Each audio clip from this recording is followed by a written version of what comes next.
بسم اللہ الرحمن الرحیم۔ السلام علیکم ورحمۃ اللہ وبرکاتہ۔ امید ہے کہ آپ تمام حضرات خیریت سے ہوں گے۔ انٹر مضمون کے لیے میں حاضر ہوں بہار بورڈ۔ اب تک میں آپ کو 150 سوالات دے چکا ہوں اور اب میں 50 سوال پھر اس ویڈیو میں آپ کو دے رہا ہوں۔ کل ملا کر یہ 200 سوالات ہو جائیں گے۔ اگر آپ میرے دیے ہوئے ان 200 سوالوں کو اچھی طرح سے یاد کر لیتے ہیں تو آپ بہار بورڈ میں اچھے نمبروں سے کامیاب ہو جائیں گے۔ چلیے شروع کرتے ہیں۔ سوال نمبر 151، شب قدر کس کی نظم ہے؟ تو شب قدر جو ہے یہ محمد حسین آزاد کی نظم ہے، محمد حسین آزاد۔ اگلا سوال ہے، ترقی پسند تحریک کا آغاز کب ہوا تھا؟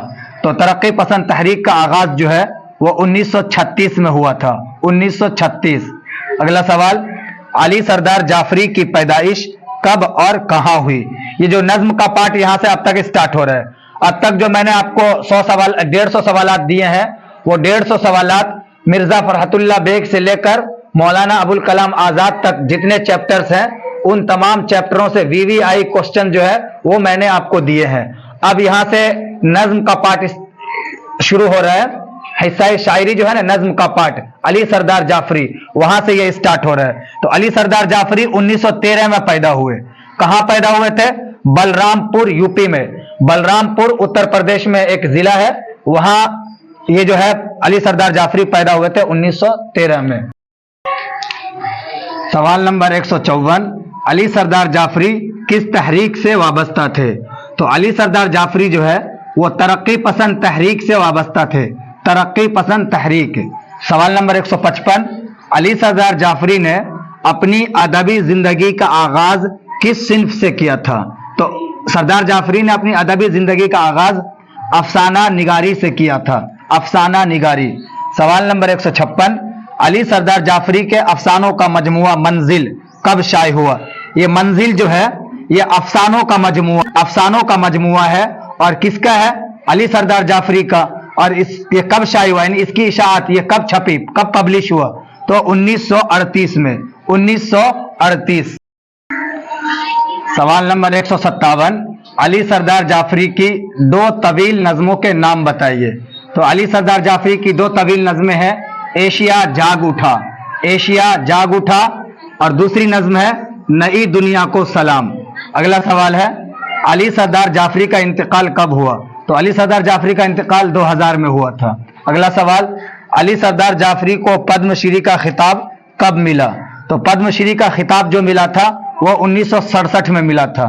ہم جانتے ہیں کہ بھارت سرکار کی طرف سے 4 بڑے انعام دیے جاتے ہیں، ان میں سب سے پہلا ہوتا ہے بھارت رتن، ہے نا، انہی میں سے ہے ایک پدم شری، بھارت رتن، اور اس کے پدم شری جو ہے ان کو 1967 میں ملا تھا۔ اگلا سوال، علی سردار جعفری کو بھارتیہ گیان پیٹھ کب ملا تھا؟ یہ سوال پوچھا بھی گیا ہے۔ بھارتیہ گیان پیٹھ سردار جعفری کو 1997 میں ملا تھا، 1997۔